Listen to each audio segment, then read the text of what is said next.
Assalamualaikum warahmatullahi wabarakatuh. Alhamdulillah. Wassalatu wassalamu ala rasulillah. Segala puji dan puja kehadirat Allah subhanahu wa ta'ala. Juga salawat dan taslim kepada Nabi besar Muhammad sallallahu alaihi wasallam. Melanjutkan pada buku kita, beginilah mendidik anak. Atau seharusnya mendidik anak sesuai dengan panduan Al-Quran dan Sunnah. Dan kita masih di manhaj Islam dalam beribadah. Sudah kita jelaskan pada pertemuan yang sebelumnya masalah puasa. Bagaimana cara menanamkan cara berpuasa dan juga menjelaskan hukum-hukumnya kepada anak-anak. Kita masuk ke materi keempatnya atau poin keempat, masalah haji. Allah subhanahu wa ta'ala menjelaskan tentang hukum haji ini dalam surah Al-Hajj. Memang surah yang berbicara tentang masalah haji, ayat 27 sampai 28. A'udzu billahi minasyaitonir rajim. Wa'adzim fin nasi bil hajji ya'tuka rijalan wa 'ala kulli dhamirin ya'tina min kulli fajjin 'amiq liyashhadu manafi'a lahum wa yadhkuru ismallahi fi ayyamin ma'lumatin 'ala ma razaqahum. Al-ayat. Dan serulah kepada manusia untuk mengerjakan haji. Niscaya mereka akan datang kepadamu dengan berjalan kaki dan mengendarai unta yang kurus yang datang dari segenap penjuru yang jauh, agar mereka menyaksikan berbagai manfaat bagi mereka dan agar mereka menyebut nama Allah pada hari-hari yang telah ditentukan atas rezeki yang telah Allah berikan kepada mereka. Ayat ini adalah perintah Allah subhanahu wa ta'ala kepada Nabi Ibrahim alaihissalam. Dan beliaulah orang yang pertama sekali diperintahkan untuk mengerjakan ibadah haji itu. Setelah perintah Allah SWT kepada beliau dalam surah Al-Baqarah untuk membangun Ka'bah bersama dengan anaknya Ismail alaihi wassalatu wassalam, dan juga setelah prosesi penyembelihan Ismail yang tidak jadi, juga sebelumnya ada proses pencarian air Zam-Zam oleh Hajar antara Bukit Safa dan Marwah. Semua rangkuman itu setelah selesai, Allah subhanahu wa ta'ala memerintahkan agar Nabi Ibrahim AS memanggil orang untuk haji. Dan pada saat itu Ibrahim AS dalam sebuah riwayat berkata kepada Jibril, "Wahai Jibril, wa ma yablughu sauti?" Sampai di mana suaraku nih? Karena disuruh seru orang semuanya, seluruh dunia datang haji yang beriman kepada Allah. Sementara Nabi Ibrahim AS ada di Mekah. Dan tidak ada medsos kayak kita sekarang, bisa diseru dari Instagram, dari Facebook, dan seterusnya dari YouTube. Enggak ada zaman dulu. Maka kata Jibril AS, tugasmu hanya menyampaikan.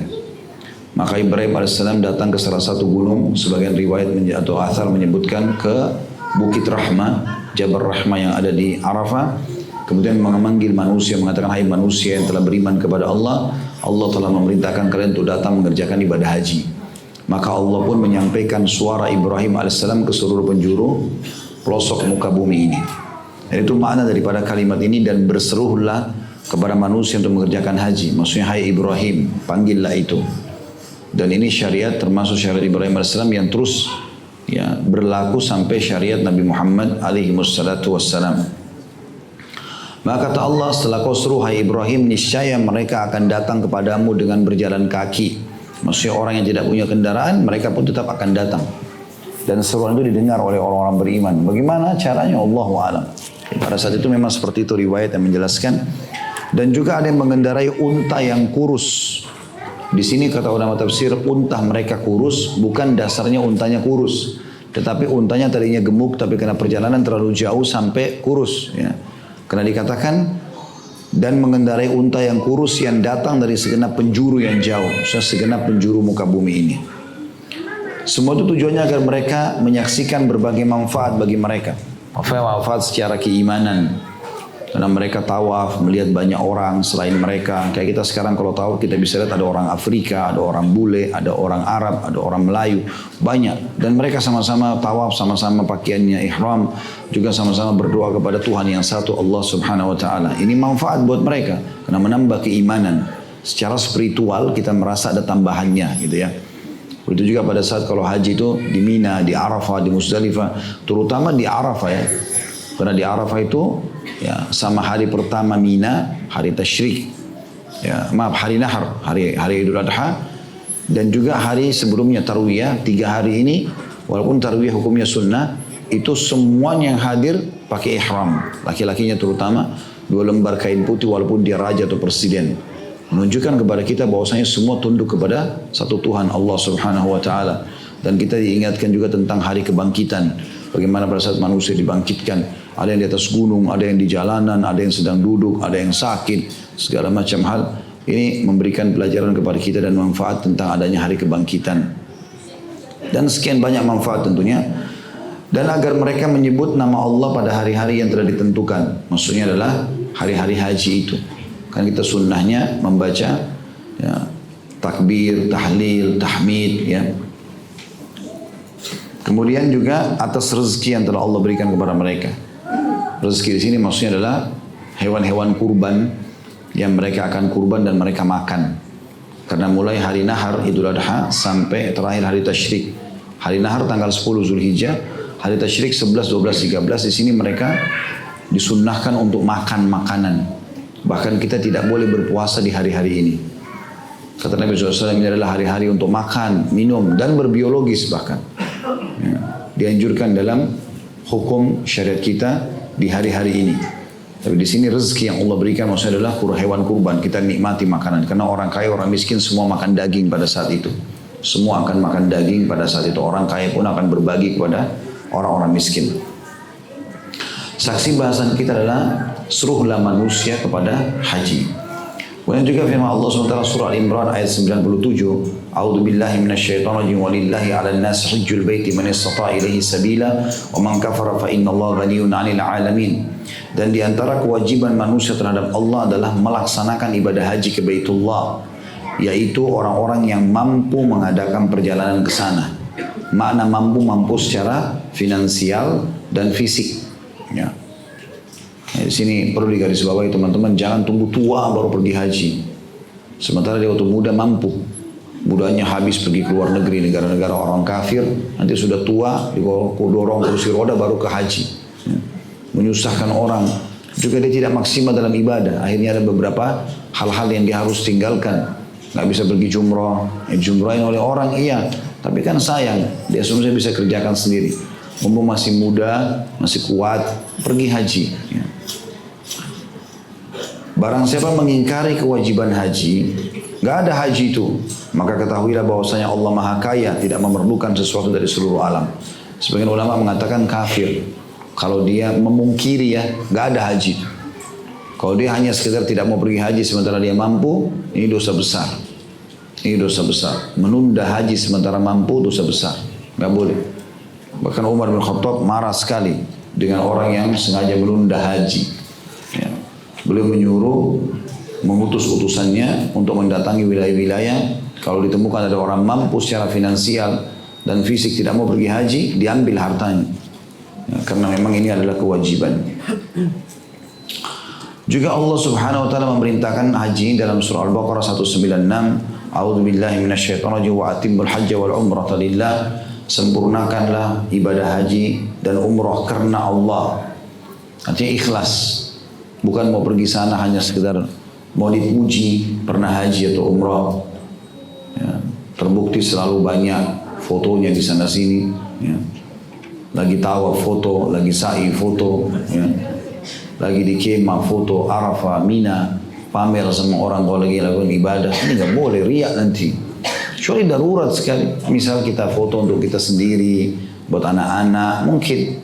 Atau orang travel, dia harus berikan gambaran ke orang, ini loh buktinya kita memang pernah di kemah Mina, di Arafah. Mungkin lah ya. Tapi kalau sendiri, ya, ini lagi tawaf nih, lagi tunggu, fotonya diatur dulu, tangannya diangkat seperti orang berdoa. Padahal tidak lagi berdoa. Ini apa ini? Nggak boleh. Ya. Jelas-jelas pasti tujuannya sudah jelas. Kalau dia lagi berdoa, temannya diam-diam foto dia, mungkin masih. Tapi kalau dia sengaja, sebentar, saya atur dulu gayanya, Ka'bahnya harus kelihatan ya. Lalu berdoa di Arafah nih, itu tulisan Arafahnya tuh, tulisan Arafah harus kelihatan. Ini riak nanti. Jadi tidak diterima oleh Allah SWT. Allah suruh karena Allah. Sempurnakan haji dan umrah karena Allah. Tujuan lain juga termasuk misalnya ada orang yang datang ke sana karena mau belanja selain dipuji, ya. Nah, itu juga harusnya dihindari. Itu belanja, ya, mungkin sana juga ada keluarga, silaturahim keluarga, itu nomor kesekian. Tujuan utamanya haji ini karena Allah perintahkan, haji dan umrah karena Allah perintahkan, kerjakan karena itu. Seperti itulah kurang lebih, ya.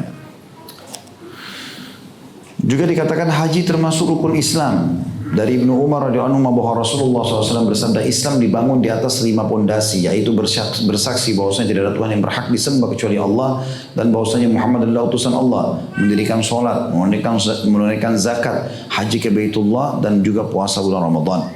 Ini sudah dijelaskan sebelumnya, hadis riwayat Bukhari tentunya. Dan juga Abu Hurairah radhiyallahu anhu berkata, aku mendengar Rasulullah SAW bersabda, man hajja falam yarfuth walam yafsuq raja kayawmi waladathu ummu. Barang siapa yang menunaikan haji sedang dia tidak berkata kotor, dan tidak berbuat fasik, maka dia pulang dari haji dalam keadaan bersih dari semua dosa-dosa, sebagaimana di hari ketika ia dilahirkan oleh ibunya. Hadis ini riwayat Bukhari di nomor 152, Muslim 1350. Ibnu Majah, An-Nasai juga Tirmidzi meriwayatkan hadis ini, tapi ini sudah cukup. Bukhari Muslim berarti hadisnya hadis sahih. Nah, ini sebuah keutamaan yang sangat luar biasa bagi orang yang pergi haji. Bahwasanya siapa yang pergi haji ada 3 hal di sini. Maaf, 2 hal ya. Faman hajja falam yarfuth, dia tidak rafath. Rafath itu berkata kotor. Bisa juga bermakna rafath adalah perkataan syahwat, ya, yang dia gunakan. Kalau antara suami istri hanya boleh di waktu selain ihram. Jadi misalnya bapak ibu berangkat haji, belum masuk ibadah hajinya, apalagi kalau kita tamattu, ya. Karena haji ada 3 macam, ada tamattu, ada ifrad, ada qiran. Ya, kalau tamattu itu berarti kita umroh dulu, baru kita tamattu. Tamattu artinya menikmati. Kita tahallul, cukur rambut, pakai baju biasa, tunggu sampai tanggal 8 Zulhijjah, hari haji, baru kita pakai baju ihram untuk haji. Nah, di antara jeda menunggu dari umroh ke ibadah hajinya itu, boleh dia berhubungan suami istri, boleh dia berbicara apa saja, yang penting sudah tahallul, udah cukur rambut di umrohnya. Kalau haji ifrad, haji saja.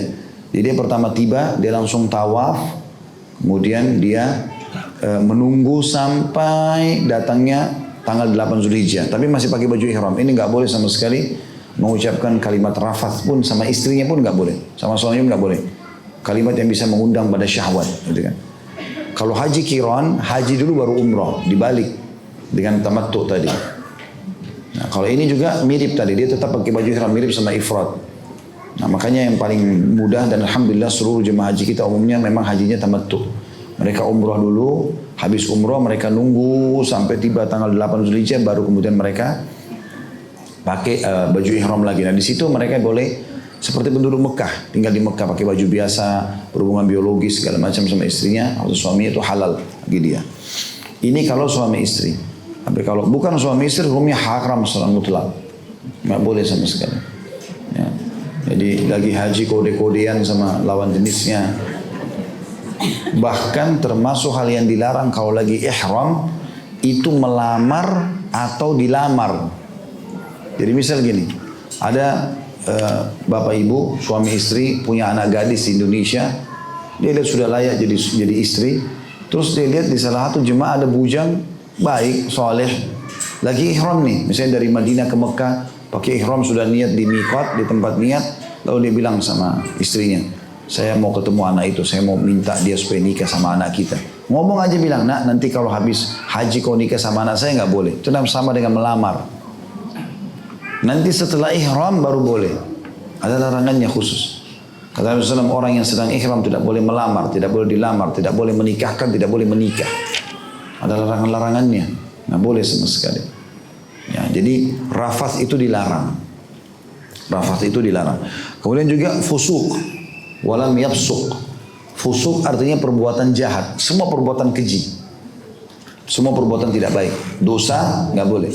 Kalau bapak ibu bisa jaga itu di musim haji, nggak ada rafath, mengucapkan kata-kata syahwat, tidak ada fusuk, perbuatan jahat, maka dia akan pulang dari haji seperti baru dilahirkan oleh ibunya. Ini perbuatan yang baik gitu. Maksudnya adalah dia bisa jaga, maka dia berarti melakukan perbuatan baik dan dapat keutamaan ini. Juga sabda Nabi SAW dari Abu Hurairah radhiyallahu anhu, al-umratu ila al-umrati kafaratun lima bainahum wal hajjul mabrur laysa lahu jazaa illa al-jannah. Umrah ke umrah lainnya adalah penghapus dosa di antara keduanya, dan haji mabrur tidak ada lain balasannya kecuali surga. Hadis ini diriwayatkan oleh Tirmidzi di nomor 807.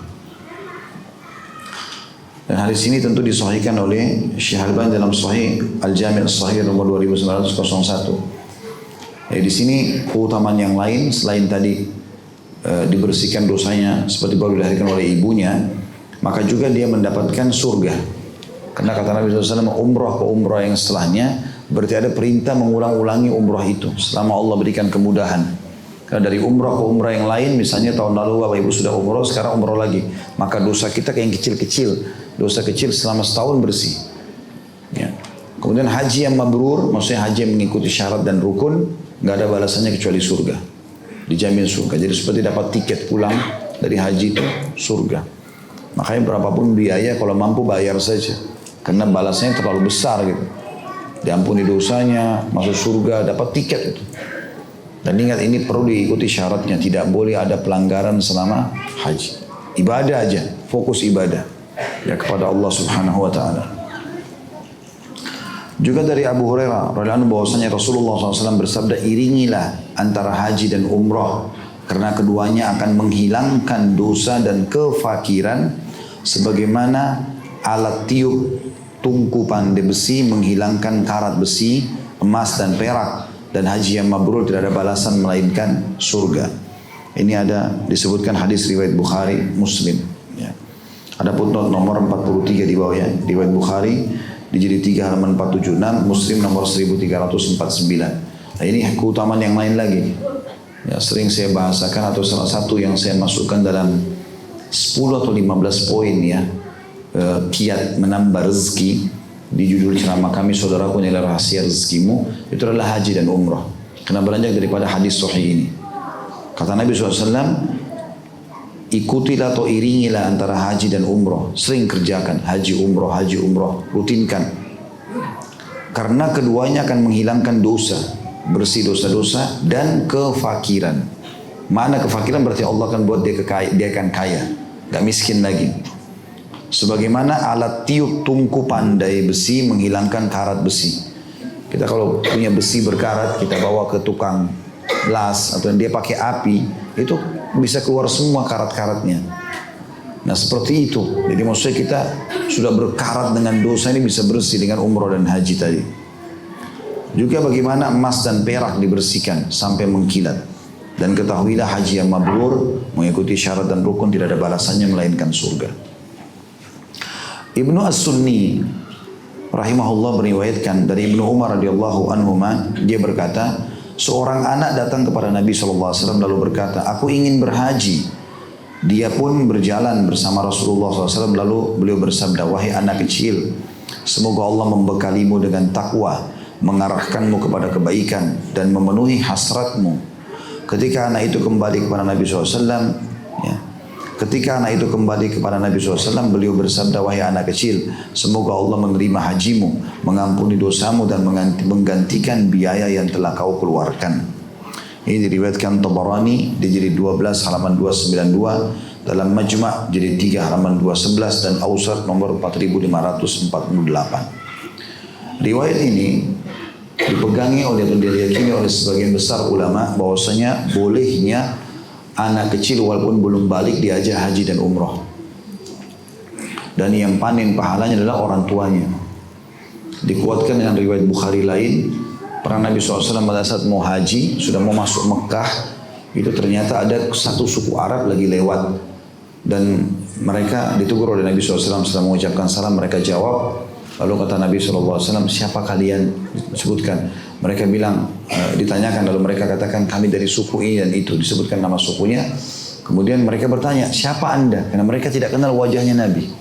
Kata Nabi SAW, saya adalah Rasulullah. Maka mereka pun gembira karena bertemu dengan Nabi, bisa sama-sama haji.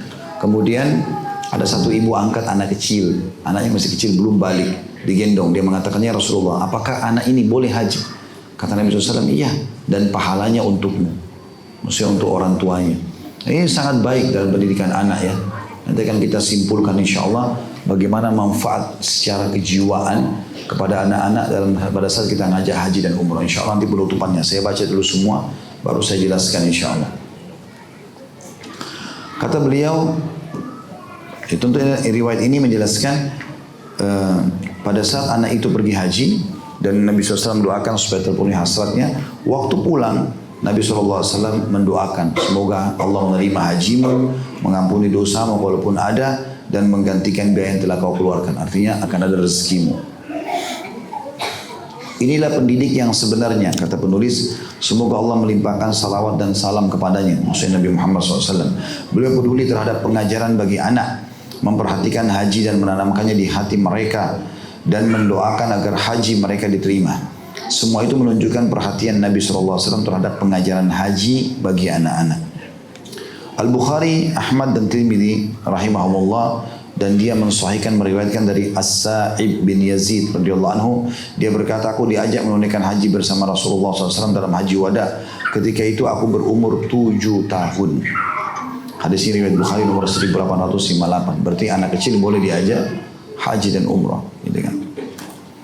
An-Nasai juga meriwayatkan dari Abu Hurairah radhiyallahu anhu, dia berkata, Rasulullah SAW bersabda, jihadnya orang yang sudah tua, anak kecil, orang lemah, dan wanita adalah haji dan umrah. Riwayat Tirmidzi nomor 2625. Dari Ibnu Abbas juga radhiyallahu anhu bahwasanya Rasulullah SAW bertemu kafilah di Rauha. Rauha ada footnote nomor 47, tempat yang dekat dengan Madinah Munawwarah. Beliau berkata, siapa kalian? Oh, tadi saya keliru, saya mengatakan dekat dengan Makkah ya, masih dekat dengan Madinah. Maka mereka menjawab orang-orang Islam. Mereka pun bertanya, siapa engkau? Beliau menjawab, Rasulullah SAW. Maka seorang wanita mengangkat anaknya lalu berkata, sahkah haji anak ini? Beliau bersabda SAW, ya, dan kamu akan mendapatkan pahala. Maksudnya buat ibunya.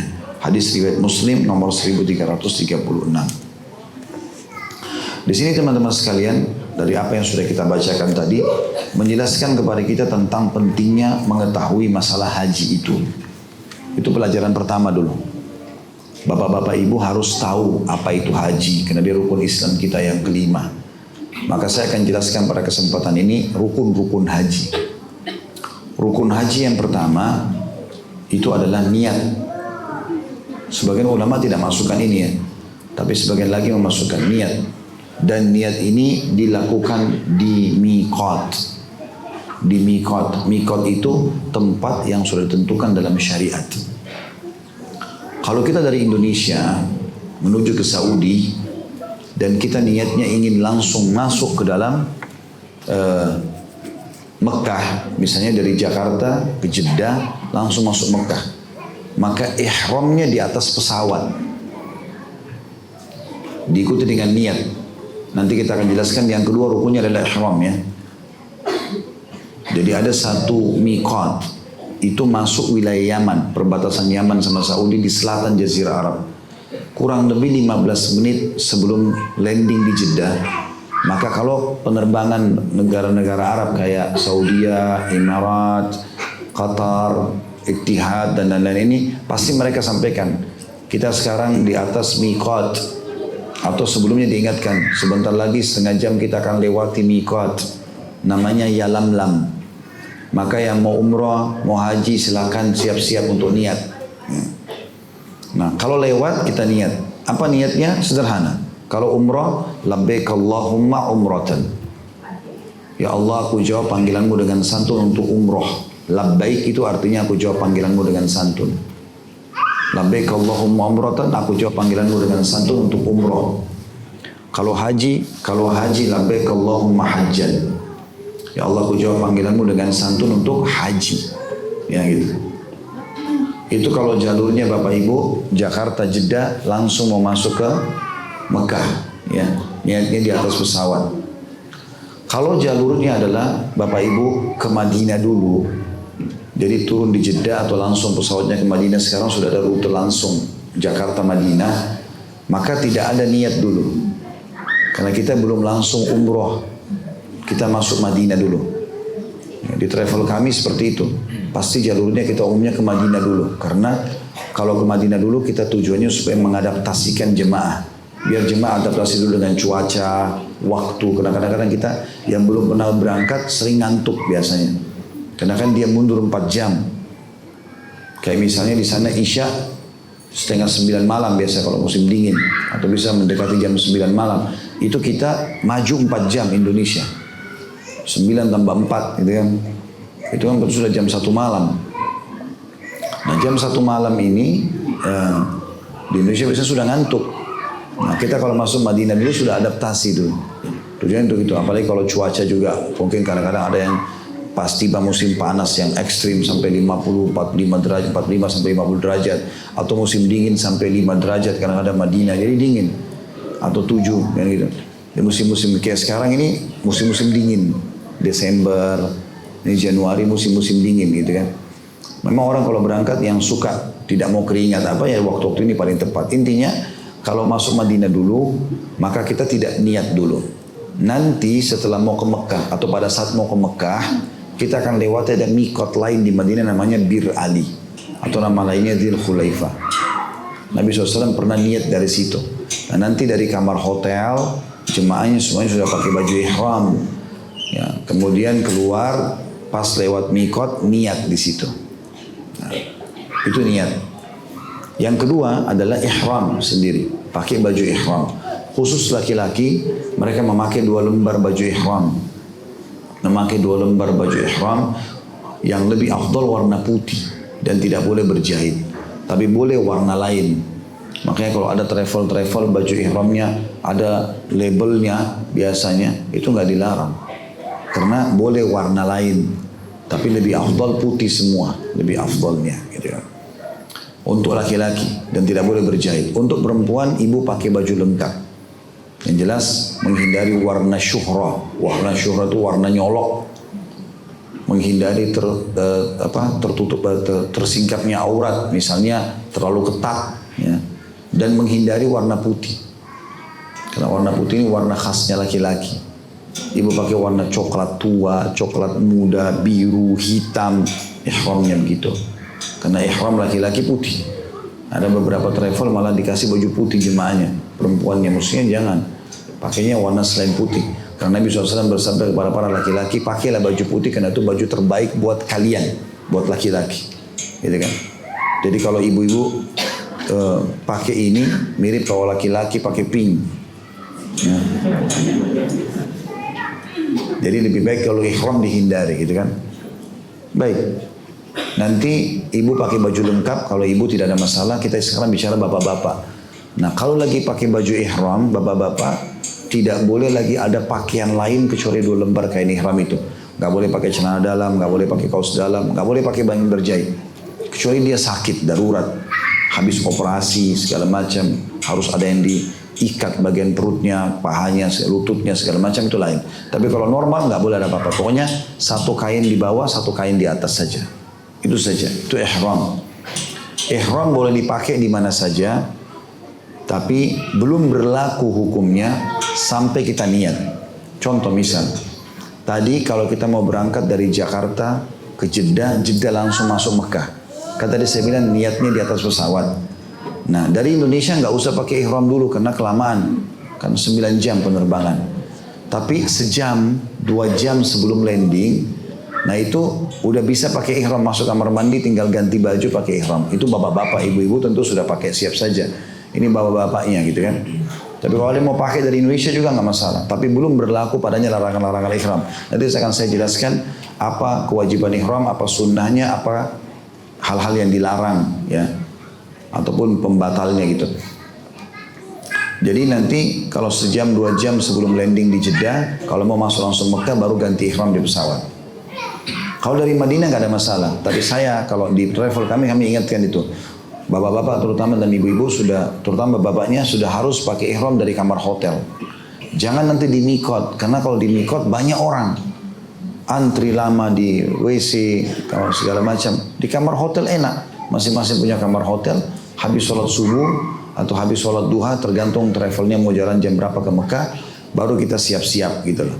Tapi di kamar hotel sudah pakai ihram naik bus. Nanti lewat mikot cuma niat saja. Seperti itulah.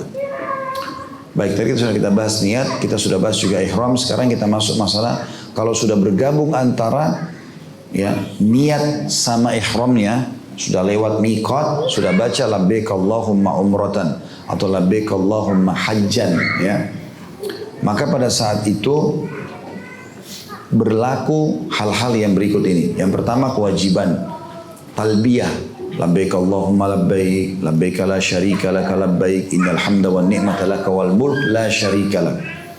Ini biasanya diingatkan oleh mutawifnya atau tur leadernya. Nanti akan ingatkan. Sekarang kita mulai talbiyah, biasanya gitu di bus. Kalau saya biasa bimbing, saya ingatkan di awal, kita pas di mikot, habis niat langsung, gitu kan.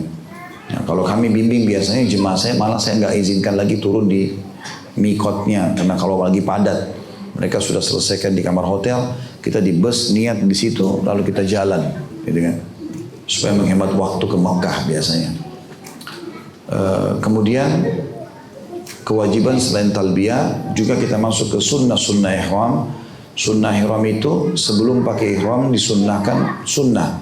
Berarti ya dapat pahala kalau kerjakan, kalau tidak dikerjakan tidak berdosa. Mandi, niat mandi ihram. Ini dilakukan di kamar hotel. Kalau di Madinah ya, tapi kalau misalnya dari Madinah mau ke Mekah, tapi kalau Bapak Ibu berangkat tadi Jakarta Jeddah langsung ke Saudi, langsung masuk Mekah, maka mandinya dari Jakarta. Niat mandi itu, misalnya kita take off pagi, atau umumnya sih biasa jam 1 atau jam 3 siang kita take off dari Jakarta tergantung penerbangannya, maka kita mandi, udah niat mandi ihram dalam hati. Sehingga selama di pesawat nanti pas sudah dekat Jeddah, tinggal bapak-bapak masuk kamar mandi, ganti ihramnya, karena dia sudah mandi di Jakarta. Kalaupun tidak sempat mandi nggak masalah ya, karena mandi hukumnya sunnah. Baik, yang pertama sunnahnya mandi, yang kedua sunnahnya memotong kuku,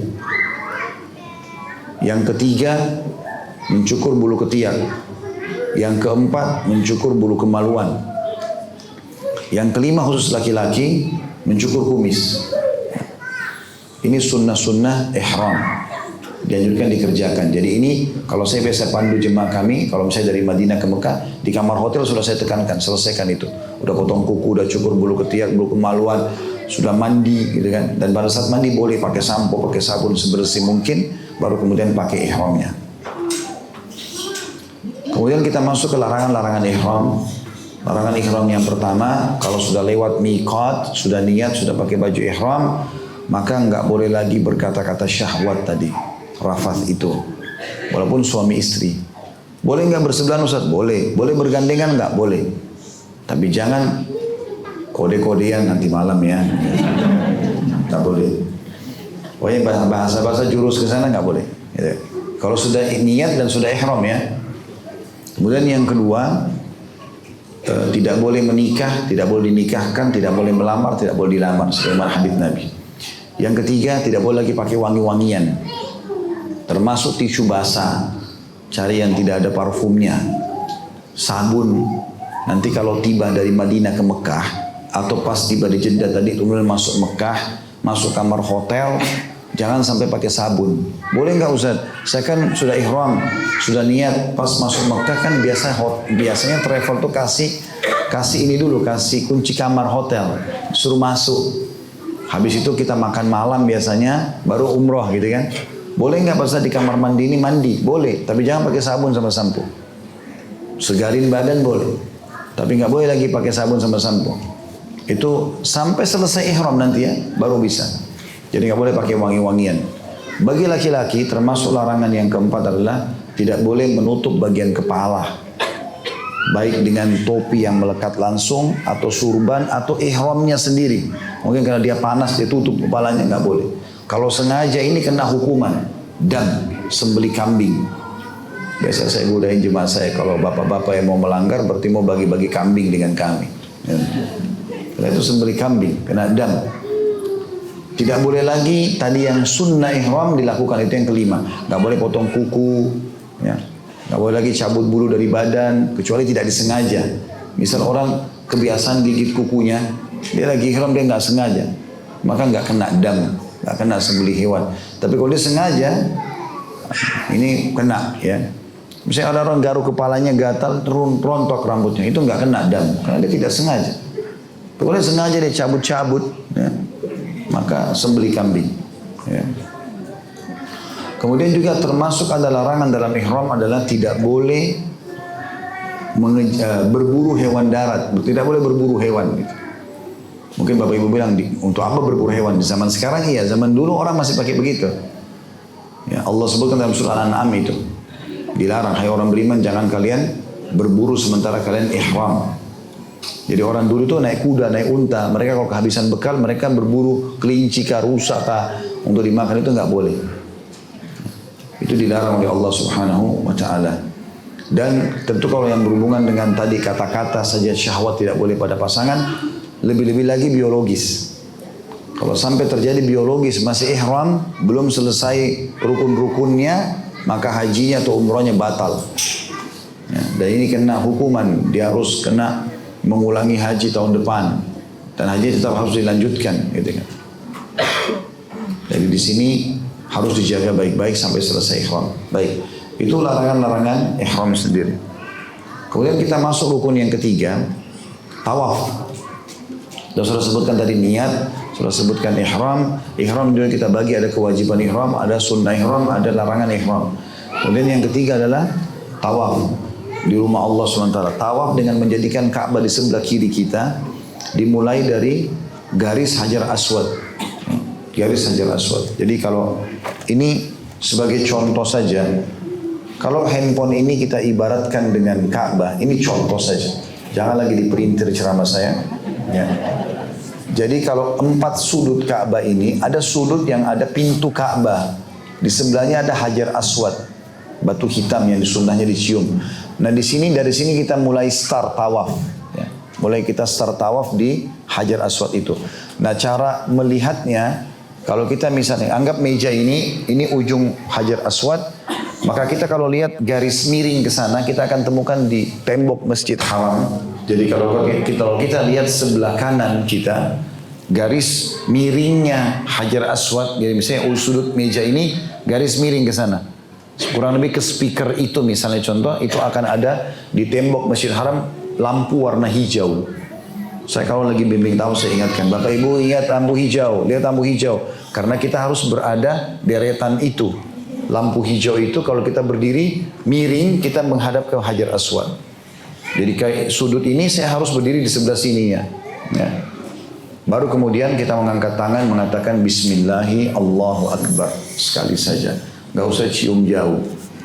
Nah. Karena sunnahnya kasih isyarat tangan begini. Bismillah Allahu Akbar. Jadi itu cuma sekali saja. Nah banyak saya lihat jemaah kita, mereka angkat tangan belum Hajar Aswad ini. Ya, jadi sekali lagi ya, kalau misalnya saya berdiri ini sudutnya, saya harus posisinya seperti ini nih, miringnya. Ya, jadi memberikan isyarat kalau misalnya sudut ini ya, bukan dari sini. Jadi kita kesannya kayak miring, ya, seperti itulah. Kemudian setelah itu kita mulai tawaf, kita jadikan Ka'bah sebelah kiri kita dimulai dari Hajar Aswad dan memberikan isyarat Bismillah Allahu Akbar. Saya kan mau cium Hajar Aswad, Ustaz, boleh. Cium Hajar Aswad hukumnya sunnah. Dan dengan memberikan isyarat tangan itu sama. Di zaman Nabi SAW, beliau waktu itu belum terlalu banyak orang tawaf kayak kita sekarang. Dan zaman itu Nabi SAW pernah tawaf dengan menggunakan unta beliau. Dan beliau pernah lagi tawaf untuk menunjukkan hukumnya. Itu beliau memberikan isyarat dengan tangan dari atas untanya. Alaihissalatu wassalam. Mulailah tawaf kita, satu dari garis Hajar Aswad ke Hajar Aswad lagi satu. Terus kita putar lagi 2. Terus begitu sampai 7 kali. Tawaf 7 kali. Apa yang dibaca Ustaz? Bebas bacaannya. Antara Hajar Aswad, ya, sudut yang ada tadi Hajar Aswad kita mulai. Nanti kalau kita tiba di sini ada lengkungan marmer, ada lampu hijau 3 itu Hijri Ismail. Kemudian kita lewatin ini bebas berdoa apa saja sampai nanti tiba di sudut yang sebelum Hajar Aswad. Namanya Rukun Yamani. Dikatakan Rukun Yamani karena kesana itu arah Yaman. Sudut sebelum Hajar Aswad. Nah di sini Bapak Ibu baca Rabbana atina fid dunya hasanah wa fil akhirati hasanah wa qina adzabannar. wa adkhilnal jannata ma'al abrar ya aziz wa ghafar ya rabbal alamin. Baru kemudian kalau masih padat kita baca lagi. Kalau belum sampai ke sini, sampai di 3 hajar baru kita angkat lagi bismillah Allahu akbar. Kalau kita terus lakukan itu 7 kali. Cuma di sini saya selebihnya boleh berdoa bebas, doanya apa saja. Setelah itu, setelah tawaf, kita disunnahkan untuk sholat di belakang makam Ibrahim. Nah, kalau misalnya ini tadi Ka'bah, ini pintu di sini di sini sudutnya ada Hajar Aswad, sebelahnya ada pintu Ka'bah. Nah, berhadapan sama pintu Ka'bah ada makam Ibrahim. Makam artinya bekas pijakan kaki Nabi Ibrahim AS. Kubah berwarna kuning emas. Nah, di situ sunnahnya setelah tawaf 7 kali kita sholat di belakang makam Ibrahim. Tapi saya ingatkan ya, sholat di belakang makam Ibrahim tidak harus pas. Misalnya ini makam Ibrahimnya, saya sholat di sininya. Ini bisa diinjak-injak kepalanya sama jemaah haji lain nanti. Karena orang lagi ramai. Karena ada orang gitu padat, dia maksakan diri. Di belakang aja, mundur. Sampai ke dekat tempat sa'i. Mundur saja ke belakang bisa. Cari tempat kosong di sana sholat 2 rakaat. Sunnahnya, niatnya sholat di belakang makam Ibrahim dalam hati. Baca rakaat pertama setelah Al-Fatihah Al-Kafirun, rakaat kedua setelah Al-Fatihah baca Al-Ikhlas. Setelah itu sunnahnya kita mau pindah ke rukun yang keempat, yaitu sa'i, jalan antara Bukit Safa dan Marwah. Sunnahnya setelah sholat makam Ibrahim minum air zam-zam. Nah, biasanya itu ada disiapin jek-jek zam-zam banyak. Dan ini saya sarankan Bapak Ibu sekalian, ini juga sering saya sarankan jemaah saya, minumnya 1 gelas saja.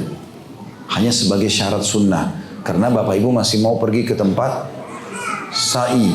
Nanti jangan sampai di sana kebelet kencing, akhirnya keluar, bubar, berpisah dengan jemaah gitu ya.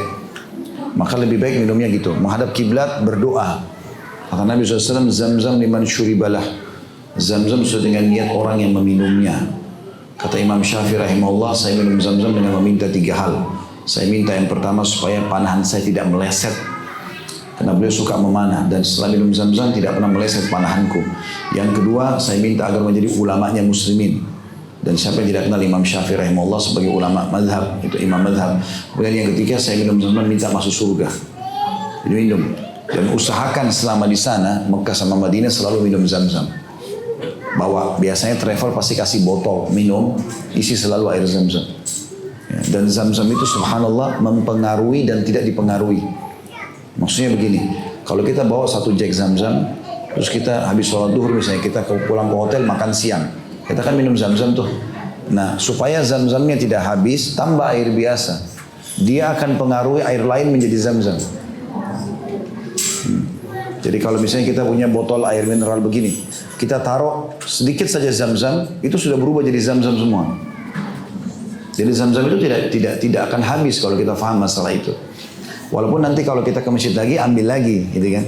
Ambil lagi, nggak ada masalah. Kayak botol-botol mineral di kamar bisa dibawa. Biasanya dikasih ransel atau tas selempangan dari travel itu bisa dipakai isi. Kan? Intinya pakai zam-zam ini sangat baik. Baik, setelah itu kita pindah rukun keempat, sa'i.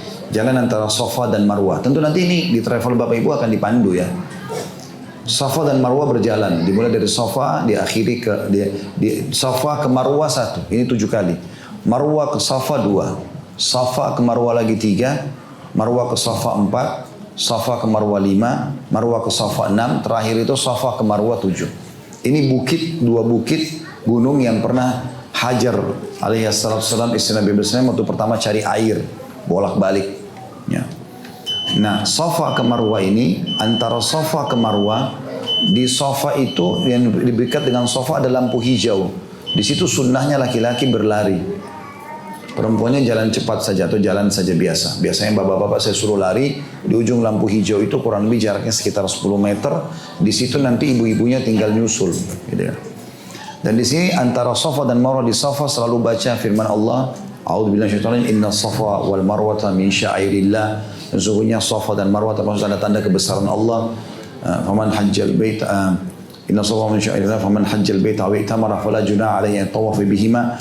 Barang siapa yang haji ataupun umrah, maka tidak ada dosa baginya kalau dia melakukan perjalanan di antara keduanya.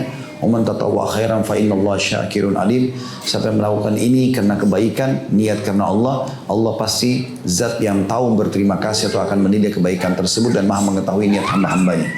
Di Safa kita baca, di Marwah kita baca. Biasanya pemandunya pasti ingatkan itu. Setelah 7 kali sa'i, terakhir kita tahallul yang kelima. Rukun yang kelima, potong rambut. Cukur rambut. Bagi ibu-ibu cukup mengambil sedikit saja dari bawah jilbabnya. Biasanya kalau jemaah saya pandu supaya ambil sedikit bau gunting sedikit saja. Selesai. Nah kalau sudah selesai itu berarti selesai umrohnya. Ya. Kalau laki-laki ini harus dari seluruh penjuru kepala.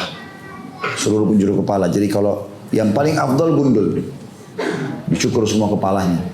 Karena Nabi SAW mengatakan semoga Allah merahmati orang yang gundul. Kata para sahabat, orang yang cukur ya Rasulullah. Nabi bilang semoga Allah merahmati orang yang gundul. Orang yang cukur ya Rasulullah. 3 kali Nabi bilang semoga Allah merahmati orang yang gundul. Rahmat itu artinya dikasih karunia ya, rezeki yang paling besar dari Allah SWT. Nanti orang itu mengulangi lagi yang keempat kali ya Rasulullah orang yang cukur. Kata Nabi SAW semoga Allah merahmati orang yang cukur. Jadi orang yang gundul didoakan 3 kali, orang yang cukur didoakan sekali. Gitu kan. Ini dikasih rahmat. Maka bapak-bapak selalu saya motivasi cukur, gundul. Cukur itu banyak sekali tempat cukur sana dan murah. 5 rial, 10 rial cukurnya. Gundul, kalau maupun cukur maka dari seluruh penjuru kepala. Ya. Maka dicuri dari seluruh. Dia bilang saya sama turun gate-nya atau turun leader nanti, tolong saya mau cukur, tapi bukan gundul, misalnya seluruh penjuru kepala nanti dicukurin. Dia bahasakan nanti pakai bahasa Arab. Walaupun tukang cukurnya banyak ngerti bahasa Indonesia di sana. Karena sudah banyak jemaah kita.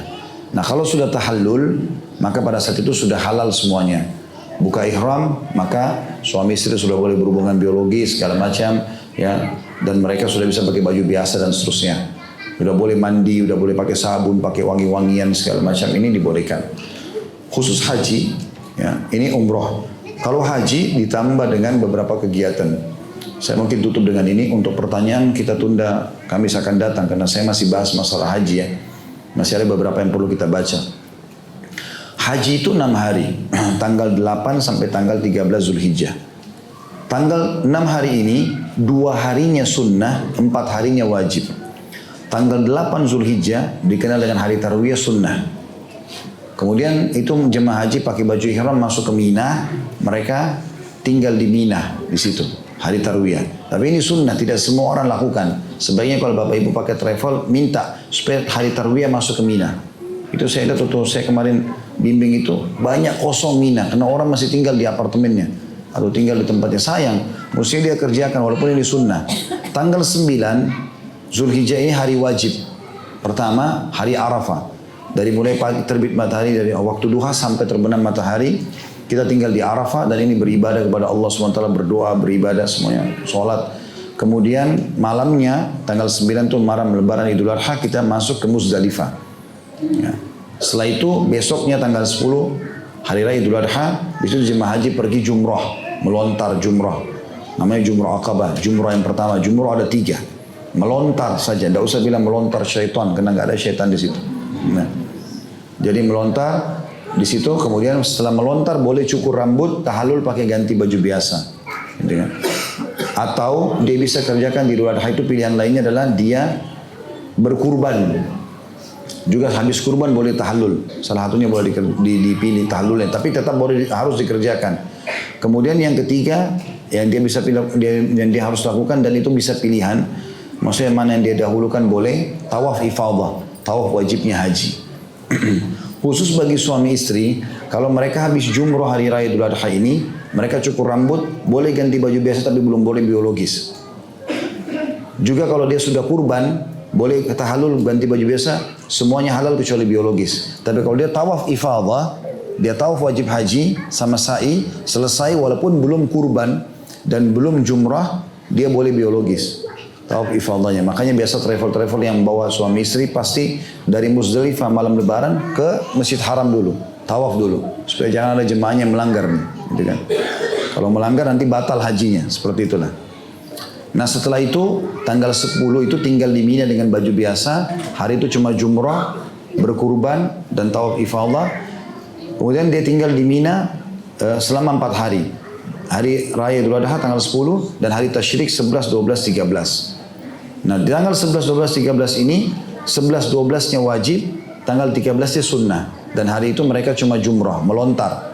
Ya melontar, ya Islam melontar kecil, sedang, besar. 7 butir batu kecil, kerikil kecil. Jangan lempar sendal atau kayu, anggap ada syaitan di situ.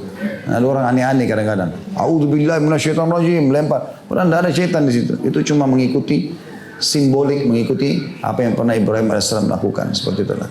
Nah setelah selesai, kalau orang tanggal 12 sudah mau keluar dari Mina, mau selesaikan haji nggak masalah. Tapi kalau dia mau lanjutkan sampai tanggal 13, yang sunnah lebih afdal. Saya sarankan tetap tinggal sampai tanggal 13. Sayang, biayanya segala macam tetap lakukan itu. Nah itu rangkaian haji. Kalau orang kerjakan dengan ikhlas, tidak ada rafah tadi, tidak ada fusuk, maka akan dibersihkan dosa-dosanya yang lalu, dijamin baginya surga, dan Allah bukakan pintu-pintu rezeki. Oleh karena itu jangan pernah tunda haji dan umroh ini, kalau ada kesempatan kerjakan tentunya.